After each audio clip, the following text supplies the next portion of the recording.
에베소서 4장 26절에서 27절입니다. 분노는 자연스러운 인간의 감정이지만 잘못 다스려질 때 그게 죄악이 되어집니다. 상담학에서 성인 아이라는 용어가 있죠. 나이는 먹었지만 속은 아직도 어린아이 같은 사람이 많습니다. 마음이 불안하고 또 늘 완벽한 것을 생각하고 또 그렇게 되지 않으면 폭발하고, 어려서 가지고 있던 분노가 어려서는 힘이 없으니까 터뜨리지 못하고 숨어 있다가 이것이 시한폭탄이 되어서 그것을 터뜨릴 수 있는 힘을 가지게 될 때 상대에게, 약한 상대에게 터뜨립니다. 그게 자녀일 수 있고 그리고 자기 집에 있는 아내일 수 있습니다. 특히 어릴 때 분노를 품게 하는 이유 가운데 하나가 부모로부터 아니면 학교 교사로부터 부당한 대우를 받든지 불공평한 대우를 받든지 할 때 분노를 품습니다. 그래서 이 분노가 뿌리 깊게 자리 잡고 있다가 힘이 생기면 이 분노가 고개를 들게 되는 거죠. 이 분노라는 말은 미친 사람이라는 말과 통하는 말입니다. 화난 사람은 그 순간에는 정신 이상이 되는 겁니다. 미치면 그런 얼굴이 됩니다. 그러므로 분노하는 사람과 사귀지 말고 동행하지 말라라고 성경은 경고하고 있는 것입니다. 예수님도 산상보훈에서 온유한 자는 복이 있나니 저희가 땅을 기업으로 받을 것이며, 온유한 자는 한없이 약해 보이죠. 그러나 약한 것이 아니라 야생마가 길들여진 겁니다. 야생마가 길들여지면 그 힘은 그대로 가지고 있으면서도 그 힘이 조종이 됩니다. 그리고 그 힘이 아주 유용하게 쓰여집니다. 바로 하나님의 사람 속에도 분노가 있고 또 열정이 있습니다. 그러나 이것이 하나님의 은혜로 다스려져서 그것이 유익하도록, 그것이 거룩한 일을 이루는 원동력이 되도록 해야 된다라고 하는 것입니다. 분노는 누가 폭발시키는 것이 아니고 자기가 스스로 그 내관에다가 불을 붙이는 겁니다. 우리는 늘 작은 일로 분노하고 하찮은 일로 다투기를 좋아합니다. 또 그만큼 우리가 살고 있는 이 세상은 복잡하고 짜증이 나는 세상입니다. 예수님께서 엉망으로 성전을 더럽혔던 자들을 향해서 채찍을 들으셨죠. 하나님이 싫어하는 일을 목격하실 때 우리 주님은 그 심령에 분노가 넘쳤습니다. 결국은 그 성전을 깨끗게 했습니다. 살다 보면 분노할 수밖에 없는 그런 일들을 보면서 우리도 분노를 느끼죠. 그러나 이 분노를 잘 다스리지 못하면 그 분노가 나중에는 나를 다스립니다. 그리고 큰 일을 일으킵니다. 폭발을 일으키면 자기도 파괴되는 것이 아니라 수많은 사람들에게 고통과 아픔을 가져다 주는 겁니다. 대가를 치러야 합니다. 명예를 잃을 수도 있고 배우자에게 존경심을 잃을 수도 있고 자녀의 마음에 상처를 줄 수도 있습니다. 친구도 떠나갈 수 있습니다. 그래서 지혜로운 사람은 분노를 억제할 뿐 아니라 분노를 잘 다스립니다.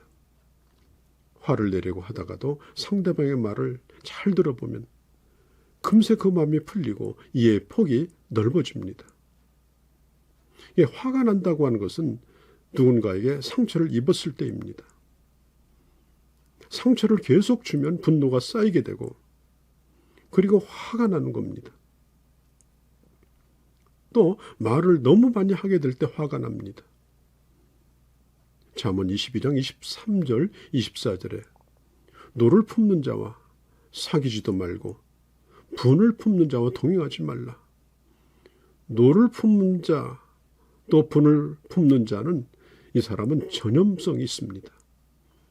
그런 사람과 함께하면 그런 사람이 되어져 가고 온 가족도 그렇게 됩니다. 학습이 됩니다. 습관이 됩니다. 그래서 화내는 부모 밑에 화내는 자식이 일어나는 겁니다. 4장 26절에 분을 내어도 죄를 짓지 말며, 여기서 분과 죄는 분명히 구분이 되고 있죠. 분노하는 이 감정이 죄는 아닙니다. 그러나 죄로 흘러가도록 그렇게 될 수 있는 그런 요소도 될 수 있다는 것입니다. 좋은 방법은 뭐냐? 해지기 전까지 그 분노를 품지 말라, 담아두지 말라 하는 것입니다. 우리는 하나님에게 적극적으로 도움을 구해야 합니다. 분노가 나를 지배하지 않도록, 성령께서 나를 주장하시도록, 그런 감정들이 그 성령의 불에 녹아지도록, 그러면 어렵지 않게 통제가 됩니다.